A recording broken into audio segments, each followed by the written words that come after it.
U.S. Air Force planes dropped tons of leaflets over eastern Bosnia overnight.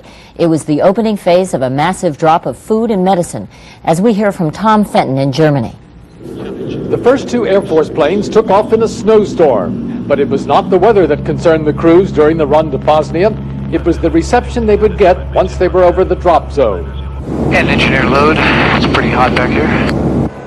Neatly boxed in the big Hercules were more than 1 million leaflets advising that the U.S. will soon be dropping food and medicine to all parties in the conflict. Don't shoot American planes, the leaflet said. With their night vision goggles, the crews could see the flash of gunfire below. The Bosnians were shooting at each other, not the planes. The radar picked out the target areas in the rugged terrain. With their oxygen masks on, the crew began the countdown. Parachute doors, open and left. Slow down checks completed, loadmaster. Side doors were open. Flying without lights and above 10,000 feet, they hoped the planes would not be seen. Green light. Aye. Pitched into the freezing darkness, the leaflets took more than an hour to reach the ground. On the way back, the tension was visibly lower. Now it was just routine. Back at Rhein-Main Air Base, the pilot was clearly relieved. It was a high-risk mission, but fortunately,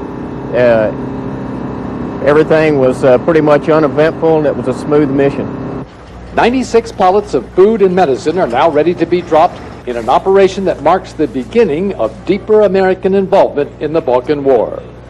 Well, it may last longer than a few days if we see that it's necessary. There is a greater risk down the road if we do nothing. That's why we're involved, essentially, because the United States has a stake in preventing the world from going up in flames. The immediate aim is to keep people from starving. Airdrops aren't the most efficient means of delivering aid, but for the communities of Bosnia cut off by the fighting, right now, they're the only means. Connie? Thank you. Tom Fenton in Germany. Alan Pizzi went to an area just inside Serbia's border with Bosnia, a stone's throw from the drop zone. Here's his report. The Muslim enclaves where the airdrops are targeted lie just over these hills. The American press has been barred from the region. Some of the 1 million leaflets dropped in advance of the relief supplies would have fallen here. Sources in Belgrade claim none were found. Ironically, Serb and Muslim refugees from the fighting receive aid together here, but feelings on the airdrops are mixed. It will be good if everyone gets aid, this Muslim man says. It doesn't matter if they are Muslims or Serbs. Muslims will be the ones who get more help, this Serbian woman says of the parachute relief effort. They always do. The airdrops are also designed to show the armed men who impede the movement of aid convoys that their efforts are pointless. The message hasn't gotten through. A UN convoy scheduled to make a run into one of the cut-off Muslim enclaves today was cancelled because the Bosnian Serbs insisted it take a route that the UN considered to be impossible. Several besieged Muslim enclaves are within easy reach of Belgrade. The UN will try to get to them in the coming week, but with luck, the airdrops will have gotten there first. Aid bound for Sarajevo was allowed to cross into Bosnia today.